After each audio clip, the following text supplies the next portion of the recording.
like to say thank you to Thomas Lynch, committee member of the Fairgreen Community Gardens, who invited us here today. Now, Thomas, all of my life living around Cavan, I heard of Gallows Hill, but I had no idea of the history. And it's very interesting. So go ahead and tell us all about it. Well, the way I found out about Gallows Hill was I was at school in St Philip's Boys School, and that's where we learnt about the history of Cavan and some history about the Gallows Hill. Basically, I think around the 16th, 17th century, Gallows Hill was named because people actually were hung on the hill. There was an actual gallows tree. And the original story was they were told in school was St Philip's Boys School in the background and Cana House. They were actually prisons. Cana House was the women's prison and St Philip's Boys School was the male prison. And down below it where the old guard station was, that was the courthouse. So if you were convicted of any crimes in that day, basically you were sent from across the road from the courthouse up to the prisons. And originally what the story was as well was that there was a tunnel which led from St Philip's Boys School to the top of the Gallows Hill underneath the town, and that's where they'd bring the prisoners to get to basically hang them. So that's why it's called, that's why it's simply because it's called Gallows Hill. You were brought to the gallows. That's right, that's right. And those were the days of like assizes where our courts were held on the streets. And for simple crimes, like it could be anything so simple. Small petty petty theft as well that time, you know, they were very severe. And having a look on Cavan here, it really is like you see the whole of Cavan stretching out in front of you here. Now, also as well, we're going to talk about the community gardens, but also as well, you mentioned earlier Bullock's Hill. The Bullock Lane. It was basically Bullock's Lane. Sorry. Basically, Market Day, Cavan was well known because it was, you know, in the centre of the country, and they used to have big markets here, and people would come selling their cattle and sheep and pigs and whatever into the centre of the town, and. Just in the town, if people know the town, you have JP's Bar there and Hurrigan's Archway there, around there. It's a very narrow... Yes. I wouldn't like to drive up there. Have to be a good driver to get up there. Yes. But they used to bring all the bullocks up that lane, up to the top of the hill here, and they'd have a market day and sell all the bullocks and cattle on the hill there. Many years ago, I honestly... Back in the last century, anyway, I'd say, yes. Now, is there any pictures, has there any pictures or are there any photographs? Is there any historic memorabilia I've about never seen any, to tell you the truth. It's just in the stories. It's just hearsay and what we've learnt over the years from being a person who lives in Cavan, you know, over time. Okay. You know. So that's great. We're going to talk about Fairgreen Community Gardens, and that's run under the auspices of... It's under the auspices of Cavan Tidy Towns and the local community in Cavan here. That's how we kind of run the garden. That's where I know it from anyway, you know. Yeah. And as well, you incorporate many communities here as well. We do. You've got some Congolese people. Yes, we have Congolese, we have Nigerian people, we have our local residents. And Syrian people and local residents. And local people. And then we have Polish, Lithuanian, Latvian people as well, Romanian, we have some Romanian people. A mixed regime of...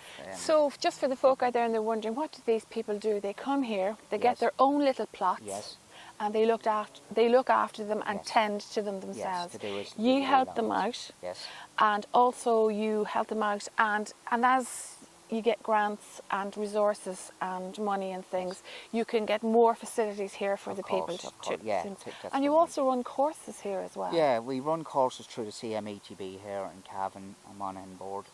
We run horticultural courses. A local chap does them with us, Kieran Gray, great tutor, and you know, showing us the ropes with learning about plants and learning how to look after them and taking care of them and harvesting and all, general everything. And the polytunnels are great there now for doing all that kind of work in them when the weather's not great, and because it gets kind of windy and cold up here. Yeah, I'm just going to say, dust the hat today. You were saying as well, it's quite windy up here in the hill. It is, it gets quite breezy. It definitely gets cold here some days. And also saying the frosty weather as well, access would be a bit restricted as well. And then it's protecting the plants as well. It does be quite awkward coming up the hill sometimes, but it's because you're on such a height, I suppose, as well, you know. So what the folk do is they have their polytunnels and they grow like vegetables and herbs that are like from their ethnic society, isn't it? Yeah, they do. But as well as the local community, it's back to kind of, people are starting to, you know, go back to the old days of growing their own vegetables. Back to basics. Back to basics. Organic Healthy growing, healthy growing. Yeah, that's what people are doing now. And it's great for any semi-retired or retired people as well, because it gives them something to do. You know, look, and suppose a release from the home, or to get out of the houses and do something as well, you know. Excellent. So we're going to talk to a few more folk today. Yes, we have a couple of, say, Cavan town, tidy towns involved us as well.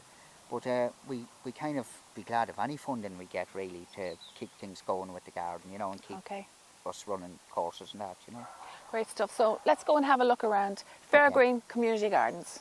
So Thomas, we have a little recreational area here for the younger folk. Yes, this is when the parents come up to work on their, you know, their polytunnels or their beds.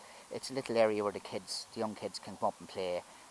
We've sand there, and just a little few toys and stuff for that, for them to play and, you know, let them. It's a safe enclosed area. It's a safely enclosed area for them, yeah. And all the little toys. So if anybody has any little toys that they don't need or anything, bring them up here in the handy, we'd be glad safe area. For little plastic toys or stuff. I was just thinking that'd be a great idea if grandparents came up and they brought their grandkids with them. They can That's true. Everybody's welcome. Yeah. Everybody's welcome in the garden. And it's a good safe area. And it's a good safe area as well. Okay, kids, great stuff. No problem. Well, here we are outside one of the polytunnels here in Fairgreen Community Gardens, and I'm going to speak to Ahmed Al-Asafra. And Ahmed is a member of the Syrian community, and he's been living in Cavan for the last 3 years. Ahmed, in your polytunnel you grow plenty of things, food that you like to have on your table, isn't that right? Yes. What do you have in there? Tomato, broccoli, and courgettes. You've got some courgettes as well. So you come here every day and you look after your garden for the community, and you come and you share the food that comes out of here. Yes. Well done. Good stuff. Thank you, Ahmed. Yeah. And with me now is Rosiki Roseri, all the way from the Congo. How many years are you living in Cavan, Rosiki? 9 years. Right. 9 years in Cavan. So you have your little bed of plants here that you tend to all the time? Yes, every year I have 7 years here from plantain, vegetable. Is the Africa vegetable. I planted some cornmeal, some spinach, Yeah. and the potato. So do you do this all year round or just during harvest time? Yeah, some maybe 2. I come use here maybe 3 hours, 4 hours, it depends. Well done. And you bring the produce home, of course, and you cook up your meals at night time and you eat your own vegetables. Yeah, I cooked vegetable, Africa vegetable here vegetable from potato. Yeah, I cook together, I mix. Do you find it very peaceful up here? Yeah, and the beans, beans, peas, yeah. Peas. Peas. Very good. Good. Thank you.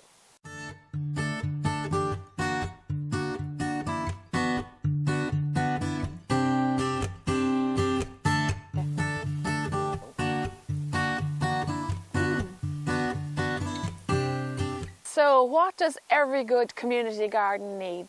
It needs a good outside toilet. And they've just got that recently, isn't that right, Thomas? That's right. Just Give us a look at it there. Are you sure now? Right. We're going to have a look. Right, here we go, folks. The official unveiling on Cavan TV. Now, there you go. That's it. We're all plumbed in and ready for action, so we are. That's it. So it just didn't appear overnight. You had to dig down 10 foot into the ground. Well, we had to go about 10 foot, with a mini digger and put the stones in and gravel it properly and do the whole thing. And then we put a new cistern in and a new basin and everything, and it's fantastic. Well done. It absolutely looks the lapse of luxury. Yes, believe me, it will be. Nobody will be short taken now. That's for sure. Well done. Very necessary. Well, here we are in the fantastic autumn sunshine this evening on a Saturday evening here, sitting on Gallows Hill in Fairgreen Community Gardens. And with me now is the founder of the Fairgreen Community Gardens, Teresa Walsh, founder member. Teresa, well done. Yes, we've been here since 14 years now. So this has been set up here. First of all, we were through PPN and Cavan County Council. This was waste ground. nobody was using it at all. It was only a dumping ground, so it was. So they wanted to do something with it, and for the environment and that. So what we done was we went, had kind of like a meeting up in the resource centre and asked people going to join in the garden, and myself and my other friend Anne-Marie, we were the first two here, so we were, and we went down and the whole place was full of, thought we'd never get there, the whole place was just full of washing machines, fridges, there was couches, there was everything. It was a drinking den and everything. So through hard work, and we done a bit of kind of fundraising, we got in and we made the beds and stuff, you know, and the council all came in and cleared the whole lot, so did. And we just had half the grounds now over there, just past that polytunnel. We're in half the ground. They gave us that first, we did. So we put in our beds, we got a horticulturist in, we did show us what to do, how to start growing, season, the whole lot.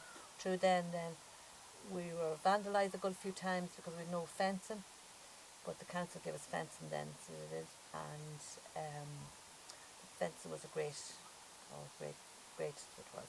But then we leaps and bounds, and we, the Congolese community came into it, that built up a bit more, so we did.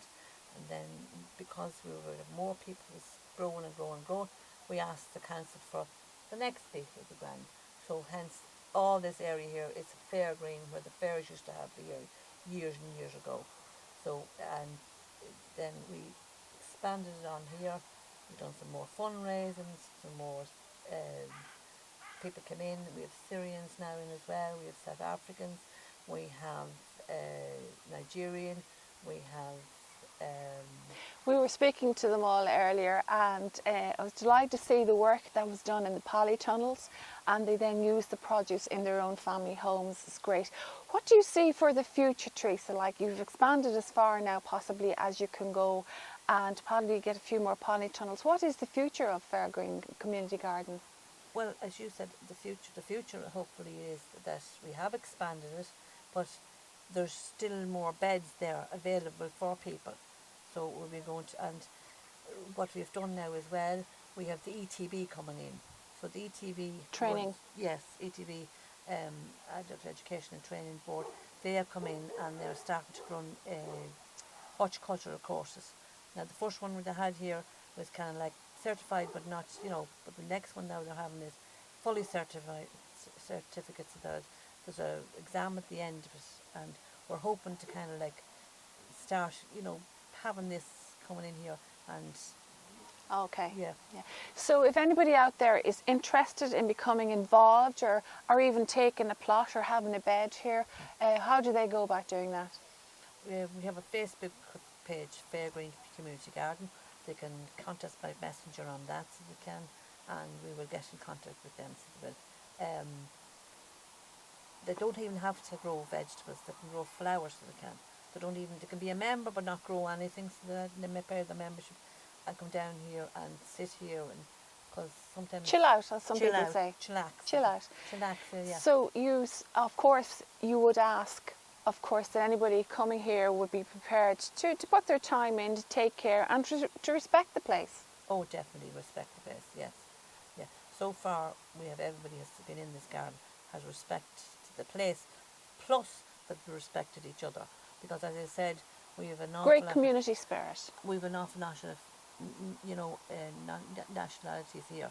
So we hope that everybody would, you know, respect everybody's nationality here. So is there a membership fee or anything like that to be part of the Fairgreen Community Garden? Yeah, it's €15 for the year, so it is. That's very reasonable, isn't Yes, it? that's now, Per family. yeah, per family.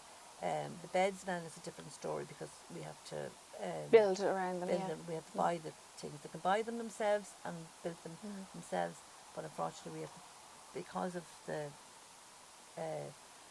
COVID and everything, that everything has got so expensive, so we have to start charging. Well, thank you, Teresa, for talking to us on Cavan TV. It was wonderful here today to come and see the produce, and something that started from scratch is now to this wonderful in such a short space of time. Great stuff, and to see the community effort, and we're speaking to some of the people involved here today, and to see the community effort, the community spirit, and the safe place for the children to play here as well when maybe their grandparents or their parents visit. And yeah, well done and great work. Yeah. And thanks for asking us to talk to you on Cavan You're quite TV. welcome. Thank Yeah, you. you're quite welcome. Come back again sometime. Thank you.